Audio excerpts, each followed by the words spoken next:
Hello friends, I am C Vardhaman Daga from arhaminstitute। आज इस video में अपन इंडियन पार्टनरशिप एक्ट का यूनिट 2 करेंगे। सर ये यूनिट थोड़ा सा बड़ा है, ध्यान दीजिएगा, फोकस करिएगा, क्योंकि इस यूनिट में बहुत इंपॉर्टेंट चीजें हैं और इस यूनिट से बहुत सारे क्वेश्चंस आते भी हैं। केस स्टडी के पैटर्न पे भी आते हैं, डायरेक्ट क्वेश्चंस भी आते हैं, तो ध्यान दो। बहुत सिंपल यूनिट है, मैं आपको आराम से एग्जाम्पल से एक्सप्लेन करूंगा, फोकस रखना, ठीक है। देखो यूनिट 2 क्या है, रिलेशन ऑफ पार्टनर्स। अब यहां पर relation of partners to one another पढ़ते हैं, तो सर सबसे पहला क्या पढ़ते हैं इसमें अपन, जनरल ड्यूटीज ऑफ पार्टनर्स। हर एक पार्टनर की जनरल ड्यूटी क्या है, देखो, partner should carry on the business of the firm to the greatest common advantage. हर एक पार्टनर को पार्टनरशिप फर्म में ऐसे बिजनेस करना चाहिए ताकि पार्टनरशिप फर्म को फायदा हो और बाकी पार्टनर्स को भी फायदा हो, ठीक है। उसके बाद देखो सर, ये बहुत जनरल पॉइंट है, बहुत जनरल पॉइंट, ठीक। उसके बाद अगला देखो sir, duty to indemnify for the losses caused by fraud. अगर कोई पार्टनर पार्टनरशिप फर्म में काम कर रहा है और उसके कारण बाकी पार्टनर्स को या फर्म को लॉस होता है, तो उस पार्टनर की ड्यूटी बनती है कि वो अपने लॉस, जितना भी उसके कारण लॉस हुआ है, वो लॉस को क्या करे, वो कंपनसेट करे। देखो यही बोल रहे हैं, the partner committing fraud in the conduct of the business of the firm must take good the loss sustained by the firm. जितना भी उसके कारण लॉस हुआ है, वो लॉस को वो क्या करना चाहिए, कंपनसेट करना चाहिए। अगला देखो सर, अगला पॉइंट आपको दिया हुआ है, determination of rights and duties of the partner by contract between the partners. Sir please ध्यान दीजिएगा, इसमें स्टार्टिंग में ये दिया हुआ है, subject to the provision of the act. Subject to the provision of the act मतलब आप चाहो तो पार्टनरशिप में एग्रीमेंट में बना के कुछ चीजें लिख सकते हो। अगर आप पार्टनरशिप में एग्रीमेंट में बना के कोई चीजें नहीं लिखते, कोई चीजें नहीं बोलते, तो फिर उस केस में इंडियन पार्टनरशिप एक्ट की बात अप्लाई हो जाएगी। सर अगर आपने एग्रीमेंट में लिखा तो आपके एग्रीमेंट की बातें, अगर आपने एग्रीमेंट में कुछ नहीं लिखा, आपका एग्रीमेंट साइलेंट है, तो इंडियन पार्टनरशिप एक्ट की बातें। देखो सर ध्यान देना मेरी तरफ, the mutual rights and duties, the mutual rights, आपस में बैठ के जो राइट्स और ड्यूटीज डिसाइड करते हैं, of the partner of the firm may be determined by the contract between the partners. जो पार्टनर्स कॉन्ट्रैक्ट करेंगे उससे डिटरमाइन होगा। And such contract may be express or may B implied, हो सकता है बोल के या लिख के, या तो implied by the course of dealing. It is further provided that such contract may be varied by the consent of all the partners. Sir ये ध्यान रखना सर, आपको अगर कोई भी पार्टनर्स की राइट्स ड्यूटीज चेंज करना है तो क्या करना पड़ेगा सर, हर पार्टनर की कंसेंट लेना पड़ेगा, all the partners. Sir majority नहीं लिखा है, ऑल द पार्टनर्स, ठीक है। उसके बाद देखो सर, ये वाला जो पॉइंट दिया हुआ है ये बहुत सिंपल है sir, notwithstanding anything contained in section 27 agreement in restraint of trade of the ICA, the contract between the partners may provide that the partner shall not carry on a business other than the firm while is a partner. Sir अगर partnership में चाहे तो partners agreement में ये लिख सकते हैं कि जब तक पार्टनरशिप में पार्टनर्स है वो तब तक कोई दूसरा बिजनेस नहीं करेंगे। सर हम पढ़ के आए इंडियन कॉन्ट्रैक्ट एक्ट में कि किसी को भी आप बिजनेस करने से रोक नहीं सकते हो, बट चाहो तो कुछ एक्सेप्शनल केस है जहां पर पार्टनरशिप में एग्रीमेंट करके, एग्रीमेंट में लिख के कोई पार्टनर्स को आप रोक सकते हो, बट रीजनेबल टाइम और रीजनेबल एरिया तक, ठीक है, ये वही चीज है। उसके बाद देखो सर, अगला दिया हुआ है आपको conduct of the business. Please ध्यान देना, अभी बहुत इंपॉर्टेंट है, एक भी चीज मिस नहीं करना है। सर इसमें क्या लिखा हुआ है, सब्जेक्ट टू द कॉन्ट्रैक्ट, मतलब भैया आपने जो कॉन्ट्रैक्ट और एग्रीमेंट बनाया उसमें क्या लिखा हुआ है, अगर उसमें कुछ नहीं लिखा है तो ये बातें अप्लाई हो जाएगी, अगर उसमें आपने कुछ लिखा है तो आपकी बातें अप्लाई होगी। बिटवीन द पार्टनर्स सबसे पहला दिया हुआ है, right to take part in the conduct of the business. हर एक पार्टनर का राइट है कि वो बिजनेस के कंडक्ट में पार्टिसिपेट करे, ठीक है, ये राइट है। अनलेस आप कॉन्ट्रैक्ट में कुछ और लिखो, कॉन्ट्रैक्ट में लिख के कोई भी पार्टनर को पार्टिसिपेट करने से रोक सकते हो। दूसरा देखो, every partner is bound to attend diligently to his duties in the conduct of the business. Sir कोई भी पार्टनर अपनी जिम्मेदारी अच्छे से करेगा, perform, attend diligently to his duties, जो भी उसकी ड्यूटीज है उसको सही तरीके से करना हर एक पार्टनर को करना पड़ेगा, सर राइट है। उसके बाद देखो, any difference arising to the contrary matters, मान लो कोई डिफरेंसेस अराइज होते हैं कोई भी पार्टनरशिप फॉर्म में कोई मैटर्स में लेके, connected with the business may be decide by the majority of the partners and every partner shall have the right to express his opinion before the matter is decided. याद रखना, हर एक matter पे हर एक partner को अधिकार है बोलने का, भले मेजॉरिटी से डिसाइड होगा, बट ये चीज याद रखना कि हर एक पार्टनर को बोलने का अधिकार है पार्टनरशिप फर्म में कि भैया ये मैटर है, इस मैटर में मेरी ये राय है। But no change may be made in the nature of, sir very important sir, no change may be made in the nature of the business. Sir अगर आपको nature of the business change करना है without the consent of the partners, sir without the consent of all the partners sir, all the partners, without the consent of all the partners. ध्यान रखना sir, अगर आपको business का nature change करना है तो आपको हर एक पार्टनर की कंसल्ट लेना पड़ेगा, consent of all the partners, all the partners, एक मेजॉरिटी नहीं बोला सर, ऑल द पार्टनर्स, अगर नेचर चेंज करते हो तो। उसके बाद अगला देखो sir, Every partner has a right to access and to inspect and copy any of the books of the firm। Sir वो चेक कर सकते हैं, बुक्स ऑफ कॉपीज का प्रिंट आउट निकाल सकते हैं, ये सब हर एक पार्टनर्स के पास राइट्स है। उसके बाद अगला देखो सर क्या दिया हुआ है, mutual rights and liabilities. Sir बहुत सिंपल है, म्यूचुअल राइट्स एंड लाइबिलिटीज बहुत सिंपल। इसमें क्या बोल रहा है देखो सर, स्टार्टिंग में यही लिखा हुआ है, सब्जेक्ट टू द कॉन्ट्रैक्ट, मतलब अगर पार्टनरशिप फर्म में पार्टनर्स अगर कॉन्ट्रैक्ट में कुछ बात लिखते हैं तो उनकी बात एप्लीकेबल होगी, पर अगर कॉन्ट्रैक्ट में कुछ नहीं लिखते तो यहां की बात एप्लीकेबल होगी। क्या बोलता है सर देखो, a partner is not entitled to receive remuneration. कोई भी पार्टनरशिप फर्म में पार्टनर्स एंटाइटल नहीं है, किस चीज के लिए, रेम्यूनरेशन के लिए। पर अगर आप कॉन्ट्रैक्ट में लिखते हो तो कॉन्ट्रैक्ट में लिख के आप पार्टनर्स को रेम्यूनरेशन दे सकते हो। सर आप कॉन्ट्रैक्ट में कुछ भी लिख के कर सकते हो, बट कॉन्ट्रैक्ट साइलेंट है तो बोलता है, इंडियन पार्टनरशिप एक्ट बोलता है कि रेम्यूनरेशन नहीं दे सकते, ठीक है। The partners are entitled to share equally in the profit earned। Sir profit और लॉस इक्वली शेयर करेंगे, अगर आप चाहो तो रेशियो चेंज कर सकते हो सर, 3:2:1 भी कर सकते हो, बट अगर आप रेशियो नहीं बताते तो सर इनके बीच में शेयरिंग कैसे होगी, इक्वल। उसके बाद अगला देखो sir, partner is entitled to interest on capital. Sir हर पार्टनर जो भी कैपिटल लगाया उस पे उसे इंटरेस्ट मिलेगा। और सर मैं आपको एक चीज बता रहा हूं just for knowledge, sir maximum 12% interest मिलता है। ये बेसिकली इंडियन पार्टनरशिप एक्ट नहीं बोलता सर, ये बेसिकली इनकम टैक्स एक्ट बोलता है। इनकम टैक्स एक्ट बोलता है कि 12% से ज्यादा आप इंटरेस्ट दोगे तो टैक्सेबल हो जाता है, तो बेसिकली 12% से ज्यादा नहीं देते। उसके बाद अगला देखो sir, after making, basically taxable नहीं, बेसिकली डिसअलाउ हो जाता है तो मतलब वो टैक्सेबल हो जाता है, आप इतना समझ लो। After making for the purpose of the business any payment or advance beyond the amount of capital. कोई भी पार्टनर अपने कैपिटल के अलावा अगर पार्टनरशिप फर्म में एडवांसेस दे रहा है, ठीक है, तो उस एडवांस में रेट ऑफ इंटरेस्ट कितना देना है आपको, at the rate of 6%। Sir ये स्टूडेंट्स को बेसिक नॉलेज है, क्योंकि बेसिकली वो अकाउंट्स में क्वेश्चंस बनाते हैं तो वो इंटरेस्ट ऑन एडवांस 6% देते भी है। उसके बाद अगला देखो sir, the firm shall indemnify a partner. एक फर्म पार्टनर को इंडेमनीफाई करेगी। इंडेमनीफाई वर्ड का मतलब होता है कंपनसेट, लॉस के लिए इंडेमनीफाई करेगी, प्रोवाइडेड वो पार्टनर ने लाइबिलिटीज इंकर करी है ordinary and proper conduct of business करते करते। कोई भी पार्टनर अगर पार्टनरशिप फर्म में कोई लाइबिलिटी इंकर करता है, कैसे इंकर करता है sir, ordinary course of business perform करते करते, अपनी ड्यूटीज परफॉर्म करते and doing such act in an emergency. Sir जरूरत थी, उसके पास अथॉरिटी नहीं थी, पावर नहीं थी, बट वो इमरजेंसी की सिचुएशन थी। अगर वो पार्टनर एक्ट नहीं करता तो पार्टनरशिप फर्म को और बड़ा लॉस हो जाता। तो इस केस में अगर उस पार्टनर ने कोई लाइबिलिटी इंकर करी है, एक एग्जांपल देता हूं, बहुत सिंपल एग्जांपल है। मान लो एक सिंपल सा एग्जांपल, एकदम सिंपल, देखो एक्स और वाई दो पार्टनर है। सर वाई को कोई भी पेमेंट करने का अधिकार नहीं है। मान लो अचानक से ऐसा कुछ हुआ जैसे जिसके कारण एक्स अवेलेबल नहीं था पार्टनरशिप फर्म में और वाई को पेमेंट करना पड़ गया। पेमेंट इसलिए करना पड़ गया, अगर ये नहीं करता तो फर्म के ऊपर पेनल्टीज लग जाती, तो वाई को पेमेंट करना पड़ गया। अब वाई ने जो पेमेंट किया है, सर क्या ये ऑर्डिनरी कोर्स ऑफ बिजनेस में? यस सर, ऑर्डिनरी कोर्स या प्रॉपर कंडक्ट ऑफ बिजनेस में किया है। और ये जो एक्ट किया है ये इमरजेंसी की सिचुएशन में किया है, जानबूझ के नहीं किया है, इमरजेंसी की सिचुएशन थी। कोई भी आम आदमी अपनी नॉर्मल समझ से, ऑर्डिनरी प्रूडेंस से यही काम करता।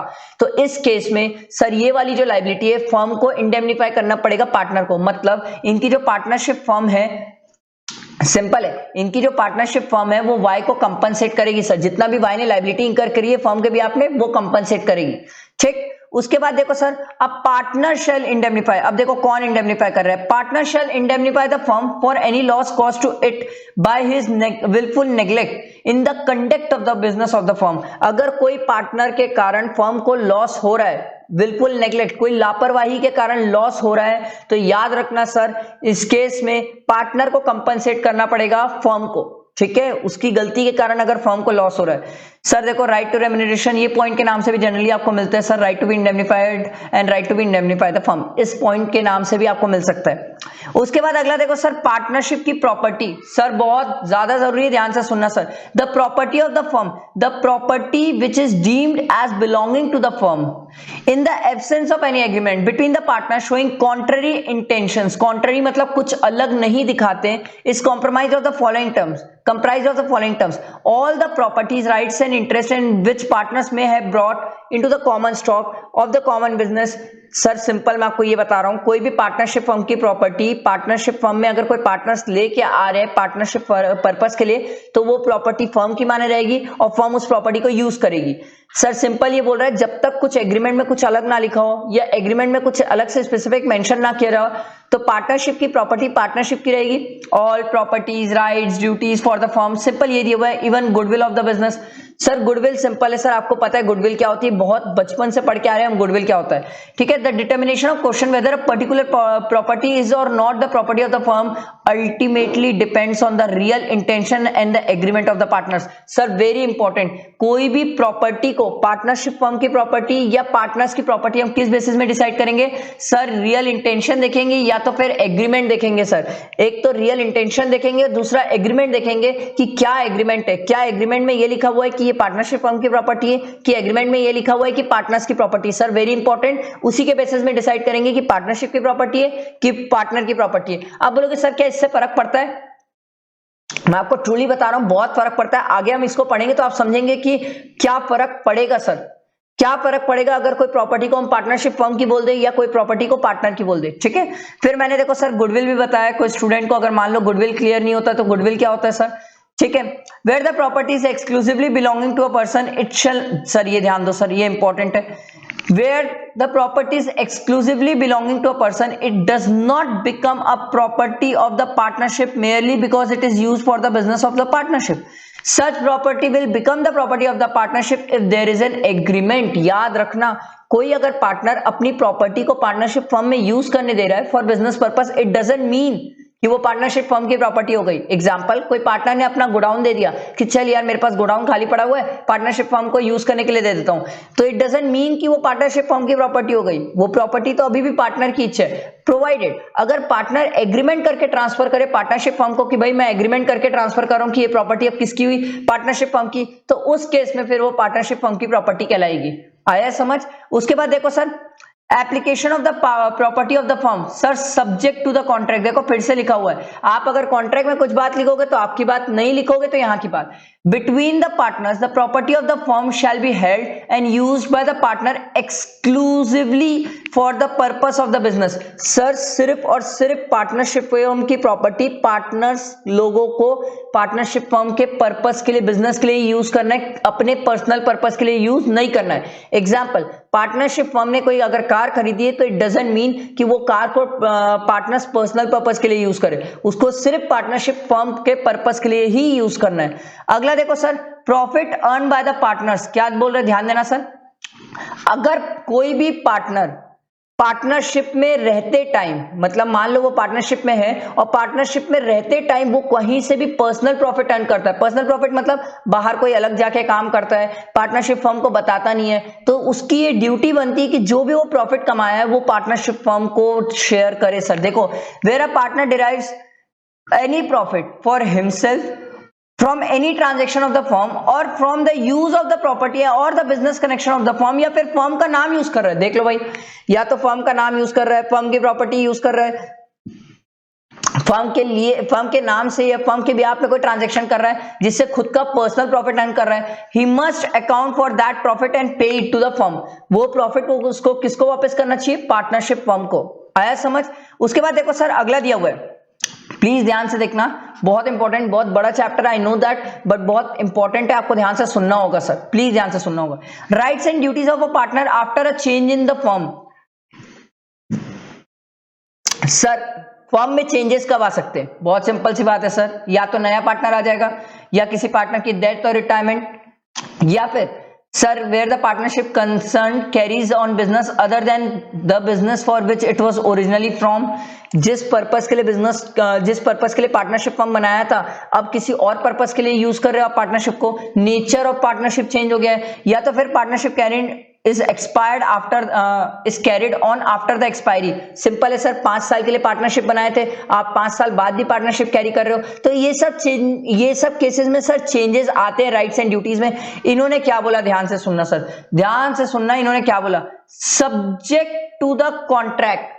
अगर आपने कॉन्ट्रैक्ट में कुछ नहीं लिखा, अपन ये जो 4 केस पढ़े ना, इन 4 केसेस में अगर आपने कॉन्ट्रैक्ट में कुछ नहीं लिखा तो ये मान लिया जाएगा कि सर कुछ भी हो जाए, राइट्स एंड लायबिलिटीज और ड्यूटीज किसी की कुछ चेंज नहीं होगी, जैसे पहले थी बाद में भी वैसे ही रहेगी। चाहे रिकॉन्स्टिट्यूशन हो जाए, चाहे चेंज इन कॉन्स्टिट्यूशन हो जाए, चाहे पार्टनर की डेथ हो जाए, चाहे रिटायरमेंट हो जाए, कुछ भी हो जाए सर, जैसे पहले थी वैसे के वैसे ही बाद में राइट्स और ड्यूटीज या लायबिलिटीज रहेगी। अगर आपने कॉन्ट्रैक्ट में कुछ लिख दिया तो फिर आपने जो कॉन्ट्रैक्ट में लिखा है वो बात अप्लाई हो जाएगी। आया समझ, सिंपल यही बोल रहा है सर।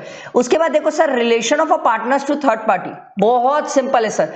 एक partner agent of the firm है सर, ये हम सीख के हैं सर, हर एक पार्टनर प्रिंसिपल भी कहलाता है और एजेंट भी कहलाता है, ठीक है।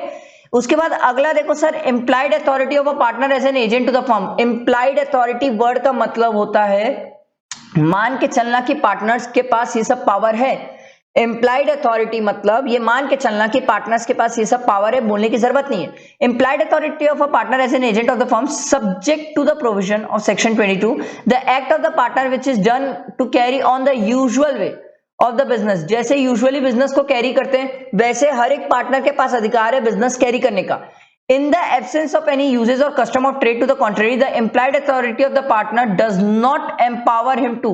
सर ये जो लिस्ट दी है ये भयानक इंपॉर्टेंट है सर, प्लीज एकदम इंपॉर्टेंट है, एकदम इंपॉर्टेंट, ये लिस्ट जरूर याद रखना। एग्जाम में इन लिस्ट में से एक भी आइटम उठाता है और केस स्टडी पूछ देता है। ये सब चीजें पार्टनर्स के पास इंप्लाइड नहीं है। अगर ये लिस्ट में से एक भी काम पार्टनर को करना है तो उसको कॉन्ट्रैक्ट में मेंशन करना होगा। कॉन्ट्रैक्ट में मेंशन करके वो पार्टनर वो काम कर सकता है, अदरवाइज ये सब काम पार्टनर नहीं कर सकता। इंप्लाइड अथॉरिटी नहीं है किसी भी पार्टनर के पास। देखो सर, सबसे पहला क्या दिया हुआ है, सबसे पहला आपको दिया हुआ है submit a dispute relating to the business of the firm to the arbitration. Sir ये पावर नहीं है। अगर ये पावर देना है, आपको ये पावर देना है किसी पार्टनर को, तो आपको कॉन्ट्रैक्ट और एग्रीमेंट में मेंशन करना पड़ेगा। Sir opening a bank account in his own name, compromise और रिलिंग्विश एनी क्लेम, जो फर्म का क्लेम था वो, विदड्रॉ अ सूट और अ प्रोसीडिंग, फर्म के बिहाफ में कोई विदड्रॉ कर लेना, सूट वगैरह केस वगैरह वापस ले लेना। एडमिट एनी लाइबिलिटी, कोई लाइबिलिटी को एडमिट कर लेना फर्म की, ठीक है, कि हाँ हम लायबल हैं। ये सब पावर नहीं है आपके पास, ये सब पावर बिल्कुल नहीं है, एम्प्लॉयड अथॉरिटी नहीं है। ये सब अगर आपको काम करना है तो एग्रीमेंट में लिख के पावर लेना पड़ेगा, ठीक है। Acquire any immovable property on behalf of the firm, firm के बिहाफ में आप इमूवेबल प्रॉपर्टी नहीं ले सकते। Transfer immovable property, enter into a partnership, ये सब अगर आपको काम करना है सर तो ये सब एम्प्लॉयड अथॉरिटी नहीं है, इसके लिए आपको एग्रीमेंट में पहले मेंशन करना पड़ेगा। Sir mode of doing act to bind the firm, sir अगर कोई काम से आप अपने कोई काम से फर्म को बाइंड करना चाहते हो तो देखो सर, शैल बी डन और executed in the firm name. पहली चीज याद रखना सर, फर्म नेम से होना चाहिए सर, फर्म के नाम से करोगे तभी फर्म आपके एक्ट कोई भी काम के लिए बाइंडेड होगी। सर अगर आप फर्म के नाम से नहीं करोगे, पर्सनल नाम से करोगे तो फर्म उस एक्ट के लिए बाइंडेड नहीं होगी। Or in any other manner expressing or implying intention to bind the firm, या फिर कुछ और ऐसा तरीका जिससे लग रहा है कि आप इंटेंट दिखा रहे हो कि सर हम बाइंड करना चाहते हैं फर्म को। आया समझ, याद रखना कोई भी अपने एक्ट के लिए फर्म को बाइंड करना है तो फर्म के नाम से काम करो, या तो कुछ ऐसे एक्ट करो या कुछ ऐसे इंटेंशन दिखाओ जिससे लग रहा है कि आप फर्म को बाइंड करना चाहते हो, ठीक। उसके बाद देखो सर, अगला दिया हुआ है extension and restrictions of partners employed authority. Sir वही चीज मैंने आपको अभी जो एम्प्लॉयड अथॉरिटी बताया, देखो the employed authority of a partner में भी एक्सटेंडेड और रेस्ट्रिक्टेड, चाहो तो आप एक्सटेंड कर सकते हो, रेस्ट्रिक्ट कर सकते हो bye the contract between the partners under the following condition. The restriction imposed on the employed authority of a partner by the agreement shall be effective against the third party. आपने अगर कोई partner की employed authority को या तो बढ़ाया है या तो कम किया है, वो थर्ड पार्टी के अगेंस्ट तभी इफेक्टिव होगी प्रोवाइडेड थर्ड पार्टी को knows about the restriction, third party को पता है रेस्ट्रिक्शन का, and third party does not know that he is dealing with a partner in a firm.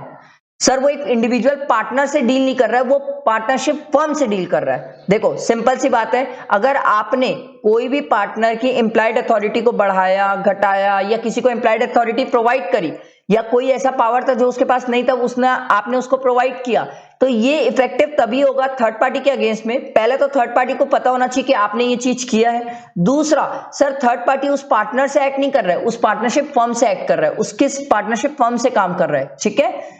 Partners authority in case of an emergency, sir emergency मतलब कोई अचानक से situation पड़ गई, तो उस केस में पार्टनर की अथॉरिटी क्या है? बहुत simple sir, a partner has authority in emergency to do all such act for the purpose of protecting the firm from losses and would be done by a person in ordinary prudence. क्या बोल रहा है sir? देखो, कोई भी partner के पास emergency में हर वो पावर है फर्म को प्रोटेक्ट करने के लिए, कोई भी काम कर सकता है, प्रोवाइडेड वो एक ऑर्डिनरी प्रूडेंस, एक आम आदमी जो समझदारी से करता है वो काम वो भी कर सकता है एक फर्म को, अपनी फर्म को बचाने के लिए, ठीक है।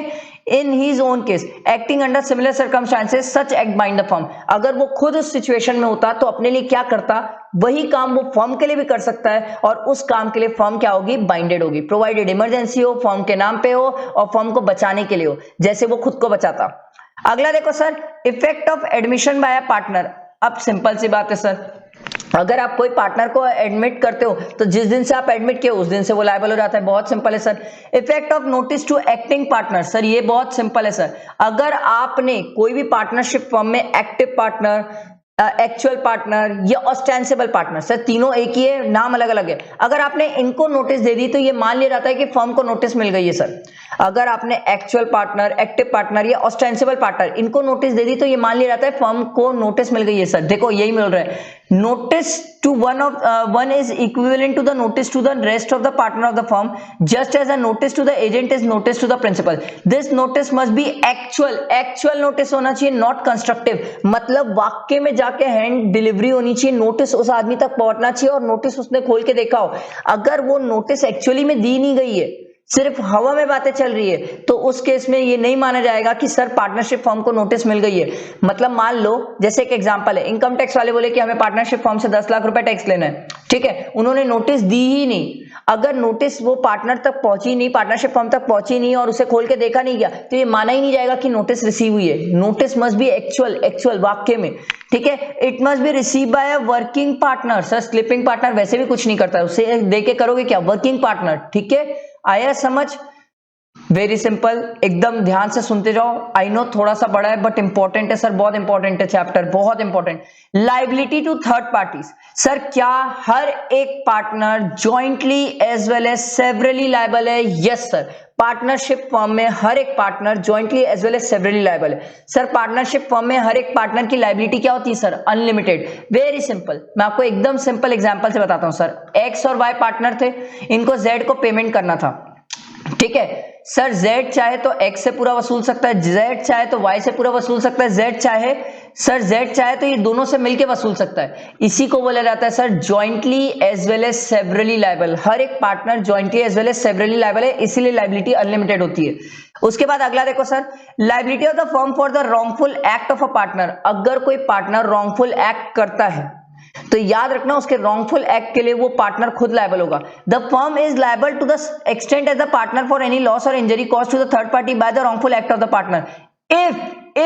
इफ सर नॉर्मली लायबल नहीं होते, नॉर्मली पार्टनरशिप फर्म कोई भी पार्टनर के गलत एक्ट के लिए लायबल नहीं होते, पर अगर मान लो वो पार्टनर, सर ये दो कंडीशन है, अगर ये दोनों कंडीशन सेटिस्फाई करता है तो फिर क्या बोलते हैं? पार्टनरशिप फर्म लायबल रहेगी। पहला sir ordinary course of business, एक तो है ordinary course of business sir, और दूसरा दिया हुआ है sir with in the authority of the partner. एक तो अपनी अथॉरिटी पे काम किया, दूसरा ऑर्डिनरी कोर्स ऑफ बिजनेस में काम किया। इन दो केसेस में क्या होगा सर? इन दो केसेस में उस पार्टनर के एक्ट के लिए फर्म भी लायबल रहेगी। यही तो मैं आपको सिखा रहा हूं sir, liability of a firm for wrongful act of the partner. Sir normally अगर कोई पार्टनर रॉन्गफुल एक्ट करता है तो फर्म लायबल नहीं होती है, बट अगर कोई पार्टनर ने ऑर्डिनरी कोर्स ऑफ बिजनेस में किया है और विद इन अपनी अथॉरिटी किया है तो उस केस में पर फर्म लायबल होगी, उस केस में फर्म लायबल होगी। आया समझ? उसके बाद अगला देखो sir, liabilities of partner for miss application by partner. Miss application, अगर कोई पार्टनर ने फर्म की प्रॉपर्टी, फर्म की मनी को मिस अप्लाई किया है तो देखो सर, अब पार्टनर, ध्यान देना सर, अब partner acting with in his apparent authority, अगर अपनी अथॉरिटी के अंदर काम करता है, फर्म के नाम पे काम करता है और मिस अप्लाई करता है तो फर्म लायबल रहेगी। A firm in the course of business receives money or property from a third party and the money or property is misapplied by any of the partner while it is the custody of the firm is liable to make good for the losses. Sir simple सी बात है, याद रखना, ordinary course of business में किया है, implied authority के अंदर किया है, तो उस केस में अगर कोई पार्टनर मिसअप्लाई कर देता है फर्म की प्रॉपर्टी या मनी को, तो उस केस में फर्म लायबल रहेगी, उस केस में फर्म लायबल रहेगी। आया समझ? उसके बाद अगला देखो, rights of transferee of a partners interest. मान लो कोई पार्टनरशिप फर्म में पार्टनर का इंटरेस्ट है किसी प्रॉपर्टी में और वो उस प्रॉपर्टी में अपना इंटरेस्ट किसी और को ट्रांसफर करता है। मैं आपको सिंपल एक एग्जांपल देके समझाता हूं सर, बहुत सिंपल है, ध्यान देना मेरी तरफ। मान लो एक्स और वाई पार्टनर है, ठीक है, इनकी पार्टनरशिप चल रही है। एक्स का इंटरेस्ट है ए प्रॉपर्टी है, ठीक है, एक्स का इंटरेस्ट इस प्रॉपर्टी में 25% है। अब ये 25% अपना ये जेड को ट्रांसफर करता है, तो इसको बोला जाएगा ट्रांसफरी, ठीक है, इसको बोला जाएगी ट्रांसफरी, इसको बोला जाएगा ट्रांसफरर। तो ये क्या बोल रहा है, rights of a transferee of a partners interest. एक बार अपने पार्टनर ने अपना इंटरेस्ट उस प्रॉपर्टी में ट्रांसफर किया, तो जो ट्रांसफरी है उसकी क्या क्या राइट्स रहेगी। किसकी बात हो रही है सर? जेड की बात हो रही है। जेड की क्या क्या राइट्स रहेगी, देखो sir, a share in a partnership is transferable like any other property, but the partnership relation is based on mutual confidence. The assignee of the partner's interest by sale, mortgage or otherwise कैसे भी transfer कर सकता है अपना interest, cannot enjoy the same right and privileges as the original partner. Sir हमारे example में original partner कौन था? एक्स के पास जैसे राइट्स थे वैसे जेड के पास नहीं रहेंगे सर, ठीक है। अब देखो क्या क्या राइट्स नहीं रहेंगे और क्या क्या रहेंगे, देखो, the right of the transferee, sir rights of such transferee are as follows. During the continuation of partnership, जब तक पार्टनरशिप चल रही है, transferee is not entitled to interfere with the conduct of the business. अरे sorry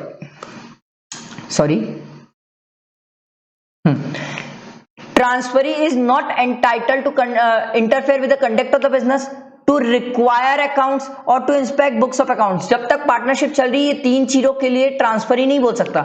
he is only entitled to receive the share of the profit of the transferring and he is bound to accept the profit, जितना भी profit है, और he cannot challenge the accounts। देखो भाई, वो accounts challenge भी नहीं कर सकता। कौन नहीं कर सकता? सर ट्रांसफरी, जब तक पार्टनरशिप चल रही है।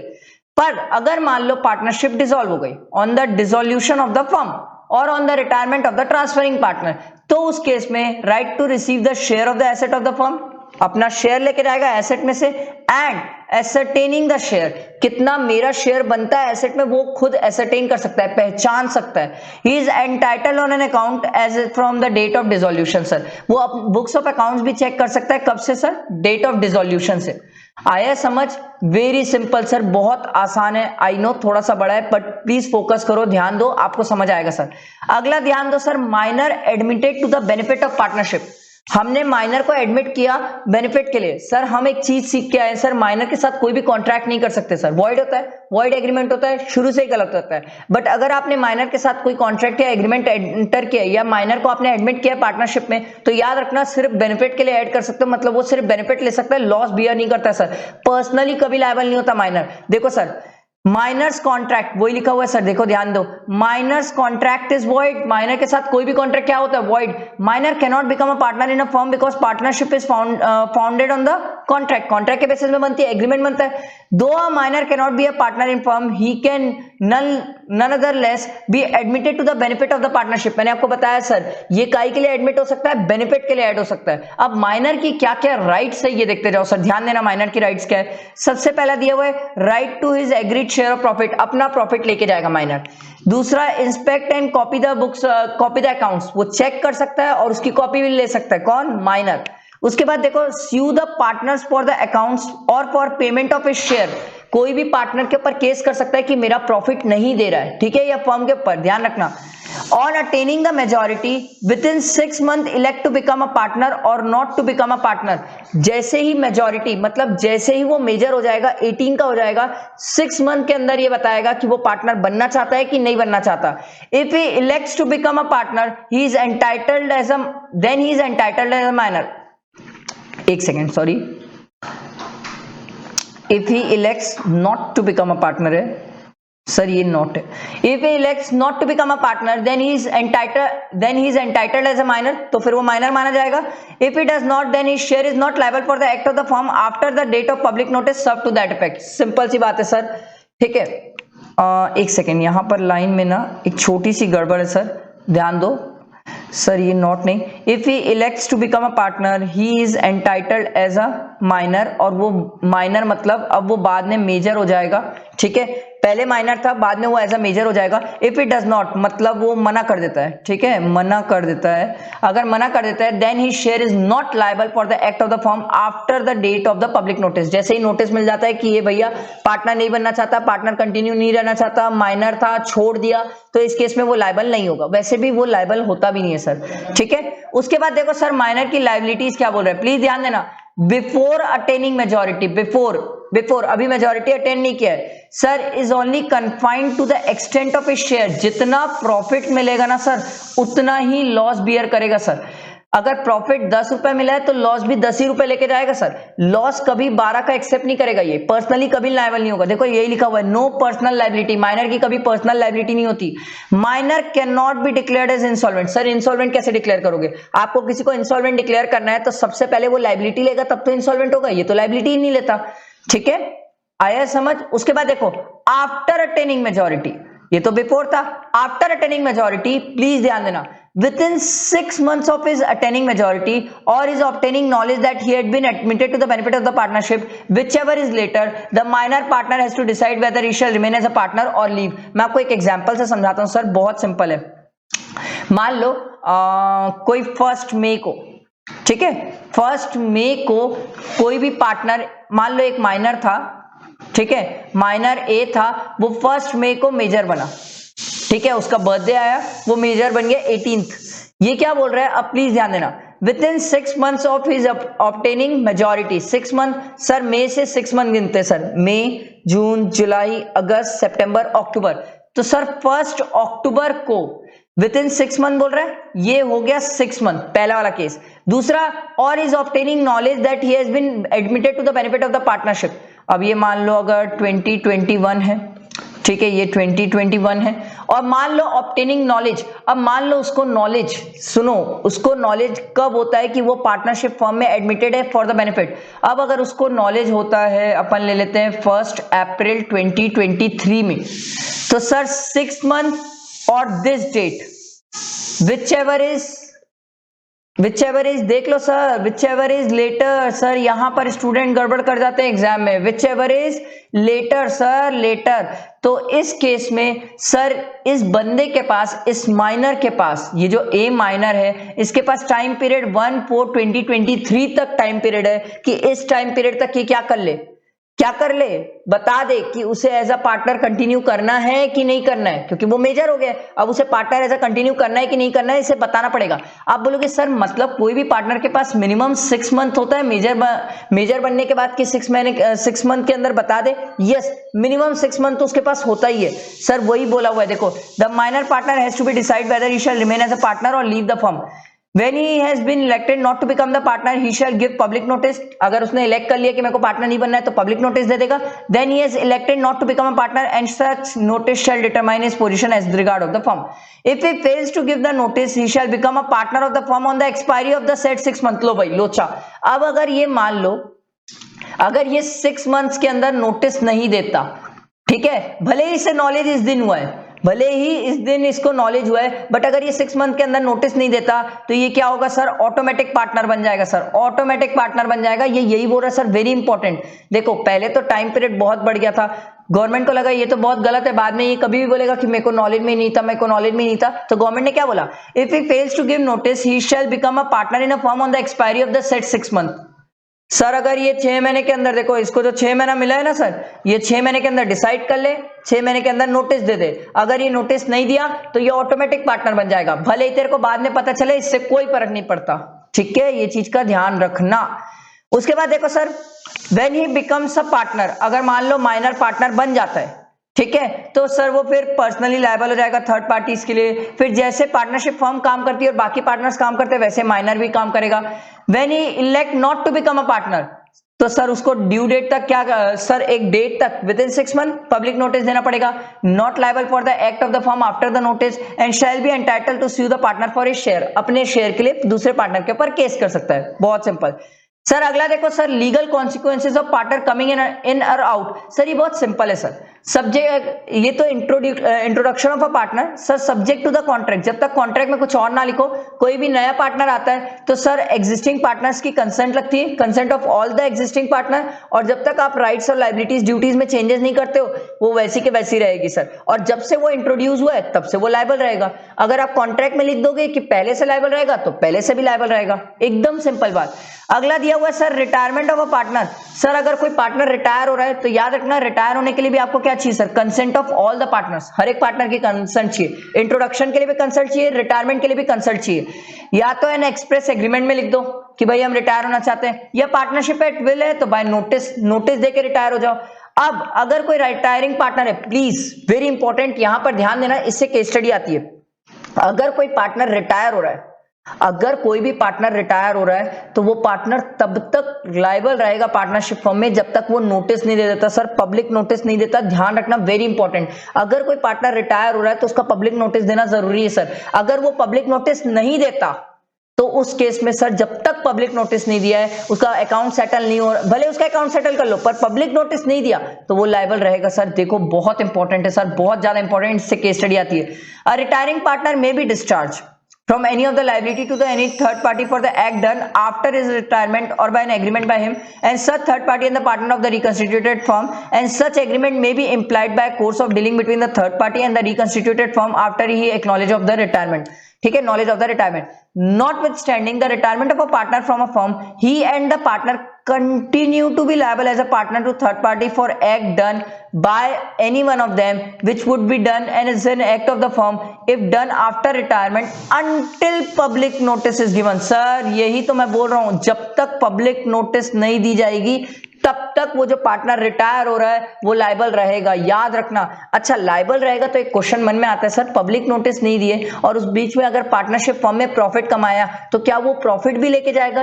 यस, वो प्रॉफिट भी तब तक का लेके जाएगा सर जब तक पब्लिक नोटिस नहीं दी गई है। Very important. Provided that a retired partner is not liable to any third party who deals with the firm without knowing that he was a partner। ओ भाई, अगर थर्ड पार्टी को पता ही नहीं कि ये पार्टनर था और अगर ये पार्टनर रिटायर हो रहा है तो फिर क्या फर्क पड़ेगा थर्ड पार्टी को? सर पहले ही नहीं पता था, अब अगर ये रिटायर भी हो रहा है तो उससे क्या फर्क पड़ने वाला है? सिंपल। उसके बाद देखो sir, notice under above third party may be given by the retired partner or any of the partner of the reconstituted firm। Sir या तो रिटायर्ड पार्टनर दे दे या कोई भी दे दे, बट पब्लिक नोटिस बहुत इंपॉर्टेंट है रिटायरमेंट के केस में, ध्यान रखना सर। उसके बाद अगला दिया हुआ sir, expulsion of a partner. Sir expulsion word का मतलब होता है जहां पर आप किसी पार्टनर को निकाल देते हो, धक्के मार के निकाल देते हो सर। द एक्सपल्शन, ये पावर आपके पास कैसे आता है, ध्यान से सुनना सर। अगर किसी भी पार्टनर को आपको एक्सपेल करना है तो ये पावर आपके पास कैसे आएगा? Must be existed in a contract. Contract में आपके पास ये पावर होना चाहिए कि आप चाहो तो किसी को एक्सपेल कर सकते हो, या तो majority of a partner decide करेंगे या तो गुड फेथ में। सर गुड फेथ क्या होता है सर? या तो इंटरेस्ट ऑफ द पार्टनरशिप है सर, या तो पार्टनरशिप के इंटरेस्ट में और नोटिस दिया है आपने और एक बार उसको बोलने का, एक बार उसको सुनने का मौका दिया है। सर अगर ये तीन में से एक भी कंडीशन सेटिस्फाई नहीं होती या तीन में से कोई भी एक भी कंडीशन के थ्रू आप किसी भी पार्टनर को एक्सपेल नहीं करते हो तो याद रखना आपका एक्सपेल्शन क्या हो जाएगा? वॉइड, नल एंड वॉइड हो जाएगा सर, आपका एक्सपेल्शन गलत माना जाएगा। ठीक है, ये यही लिखा हुआ है sir. If a partner is otherwise expelled the expulsion is null and void. गलत, ये माना ही नहीं जाएगा कि वो पार्टनर एक्सपेल हुआ है। ठीक है, आया समझ। अगला दिया हुआ है sir, insolvency of a partner. ये सर हम बचपन से पढ़ते आ रहे हैं, कोई भी पार्टनर जिस दिन से इंसॉल्वेंट होगा, ठीक है, जिस दिन से इंसॉल्वेंट होगा, ऑर्डर पास होगा कि ये बंदा इंसॉल्वेंट हो गया है, तब से उसकी लायबिलिटी खत्म हो जाएगी। वो कोई कॉन्ट्रैक्ट एंटर नहीं कर सकता, क्योंकि हम इंडियन कॉन्ट्रैक्ट एक्ट में पढ़ के आए कि कोई भी इंसॉल्वेंट पार्टनर बाहर है सर, उसके साथ आप कॉन्ट्रैक्ट एंटर नहीं कर सकते। पर जैसे ही वो इंसॉल्वेंट पार्टनर ठीक हो जाएगा, ठीक है, इंसॉल्वेंसी से बाहर आ जाएगा, तो वो नॉर्मल कॉन्ट्रैक्ट एंटर कर सकता है। ठीक है, देखो, under a contract between the partner the firm is not dissolved by the adjudicating of a partner as an insolvent, the estate of a partner so adjudicated is not liable for the act of the firm and the firm is not liable for the act of the insolvent done after the date on which the order of adjudication is made। जिस दिन adjudication का order pass हो जाएगा उस दिन वो declare हो जाएगा इंसॉल्वेंट, और उसके बाद उसके एक्ट के लिए ना ही फर्म लायबल है ना ही कोई दूसरा पार्टनर लायबल है, ठीक है। उसके बाद देखो liability of estate of deceased partner, देखो where under a contract between the partner the firm is not dissolved by the death. Sir important, sir important. Sir अगर पार्टनरशिप फर्म है और अगर आपने एग्रीमेंट में कुछ नहीं लिखा और अगर पार्टनरशिप फर्म में एक पार्टनर मर गया तो याद रखना सर पार्टनरशिप फर्म डिसॉल्व हो जाती है। अगर पार्टनरशिप फर्म है और अगर आपने एग्रीमेंट में कुछ नहीं लिखा तो सर इस केस में पार्टनरशिप फर्म डिसॉल्व हो जाती है। बट याद रखना अगर आप अगर एग्रीमेंट में लिख देते हो कि अगर एक पार्टनर मर भी गया तो भी हम पार्टनरशिप फर्म को कंटिन्यू करेंगे तो उस केस में वो कंटिन्यू रहेगी। The estate of the disease partner is not liable for the act done after his death. Sir but obvious बात है अगर वो मर गया तो उसके बाद उसके कोई भी एक्ट ऑफ द फर्म के लिए वो क्यों लायबल होगा, वो तो मर चुका है।